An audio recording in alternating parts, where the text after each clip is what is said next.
عليكم ورحمة الله وبركاته. waxaan hay Cabdullaahi Cilmi. Maqaalkan kooban maanta waxaynu ku wadaagaynaa qodobo dhowr ah. Qodobadaas waxay kuu fududeynayaan inaad ogaatid cidda dhabta ah tahay. Waxay kuu fududeynayaan inaad ku guuleysatid hayaankaada ugu jirtid ogaanshaha cidda dhabta ah tahay.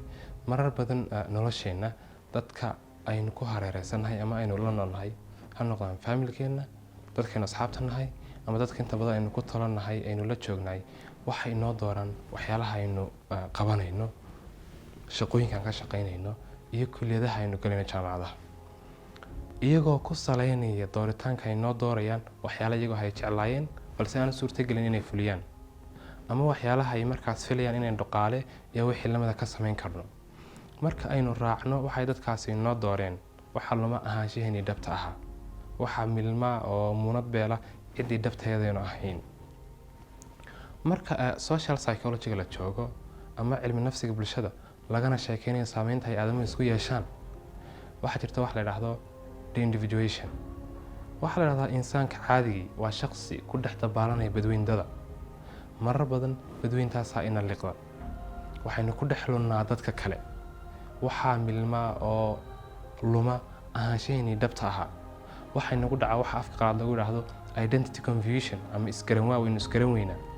marka talaabada koowaad ee ay tahay inaad qaadid si aad ugu dhawaatid xaqiijinta iyo ogaanshaha cidda dhabta ah tahay waxaad u baahan tahay inaad ka xoroodid dadka kale. waxaad u baahan tahay inaad xornimo rasmi ah ka qaadatid dadka kale. mar walba aad fikirkaaga iyo waxa maskaxdaada ka dhex dhacaya xor tahay waxaad xor noqonaysaa ficiladaada. waxaad falaysid baad xor noqonaysaa. inaad taa xor noqotaana waxay ka dhigaysaa inaad adigu tahay mas'uulka noloshaada, inaad mas'uuliyadda noloshaada adigu dhabarka u ridatid. aan halka inaga soo galiyo Allahu naxariista abaankii Soomaaliyeed Ibraahim Gadle maskaxdaadu yey noqon maqal lagu leeyahay yaan 10 maftaax iyo lagu furan masaabiir. marka in maskaxdaada lagula maamusho waa dhibaato aad u weyn. qodobka koowaad waxaan kaga soo gudbayaa waxaad u baahan tahay inaad si rasmi ugu xoroodid dadka kale. markaad badweynta dadka ka soo dhex baxdid aad badda xilligeeda soo istaagtid qodobka labaad ama talaabada labaad ee ay tahay inaad qaado waa isbarasho. kahor intaanad wax kala baranin marka waxbarasho loo xadka xidhanayo number 1 waxaad u baahan tahay inaad adigu isbaratid kahor intaadan wax kala baranin. abwaanka Soomaaliyeed Allah barakeeye warsame maxaad ku wanaagsan tahay maxaad ku wareeraysaa dhankeebaad weyd ka tahay dhankeed baa figa ka tahay intaas isbarasho kugu filan inaad ogaatid waxaad ku wanaagsan tahay waxaad ku wareeraysid inaad ogaatid halka ay xuduudaadu taalo iyo halka dhicif ka tahay barashada intan baa isbarasho kugu filan. waxaad u baahan tahay inaad waqti iyo hawl badan gelisid ogaanshaha hibadaada.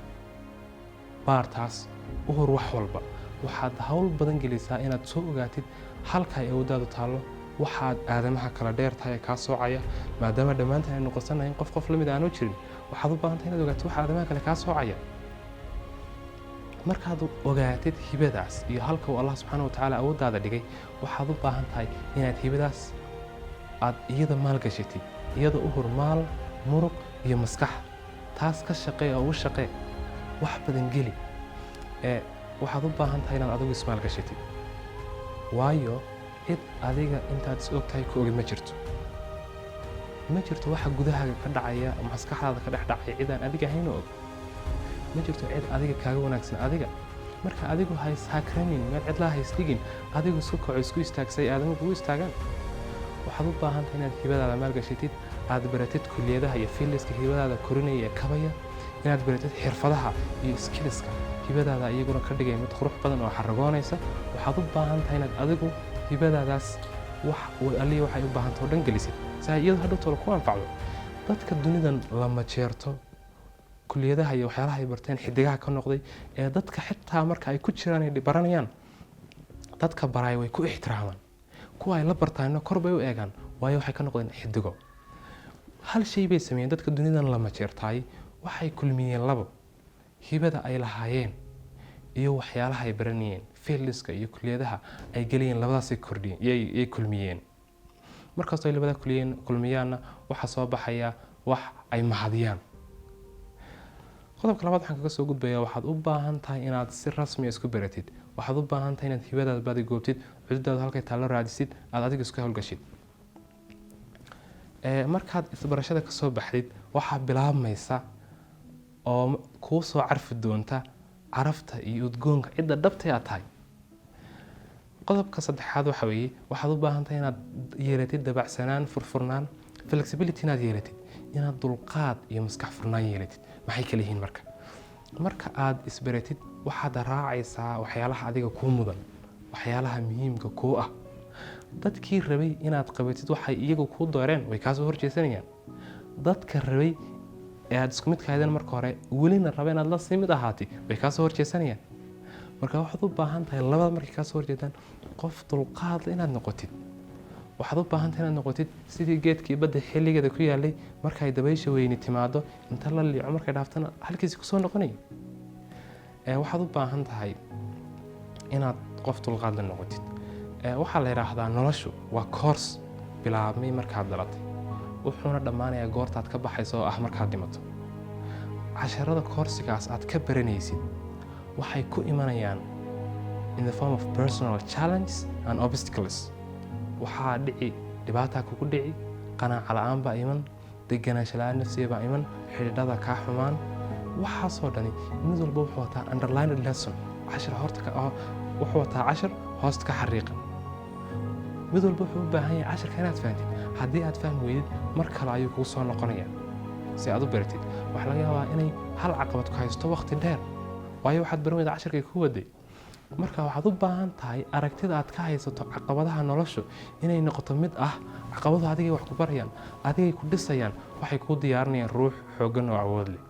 marka waxaad u baahan tahay inaad noqoto caqabadaha soo dhaweeya, qof casharada ay wadaan ka barta, kadibna ku maareeya nolosha maalmaha dambe u dhiman. markay wax isqabtaan ciriiri, suquuq, dhaqaale xumo iyo yaraasho ay yimaadaan, marka aad arki weydo hal sabab oo ay u suurto galayso rajadaada, waxaad u baahan tahay inaad isxasuusisid allaha barakeeye Khaliil Faarax Xayir. noloshu waa dhabanahays, bad bay dhex jibaaxaysaa, mar bay dhanu liicaysaa, mar bay dhabu toosaysaa, dharaartay kugu xun tahay. weynaha sacabada u dhigo, ilmada dhabanada ka tiro, dhabarka murugada u rido, dhexdana himilada u xidho. filow kuligaa dhode rajadii kaa dhammaan. marka waxaad u baahan tahay inaad aragti ka qaadatid caqabadaha ku soo maraya ah inay ku dhisayaan ay kuu dhisayaan ruux iyo shakhsiyad xooggan awood leh, isla markaana turxamaha iyo dharbaaxooyinka nolosha ay kugu dhufanayso si aad u joojiso waxa aad wadid. dad badan waxa ay kaa rabaan inaad joojisid. waxaad u baahan tahay inaad qaadato aragtida ah dhibaatooyin adiga ku dhisaysid. dadka dunidan saamaynta weyn ku yeeshay dhammaantood markaad dib u fiirso taariikhahooda waxay wada leeyihiin taariikh wada xanuun iyo xanaf badan. marka waxaad u baahan tahay inaad u diyaar garowdid aqbashid inaad caqabadaha nolosha wax ka baratid si aad u guulaysatid. intan haddii lagaa helo guusha adigaa leh. ودعت يأسي ها هنا وتركت آلامي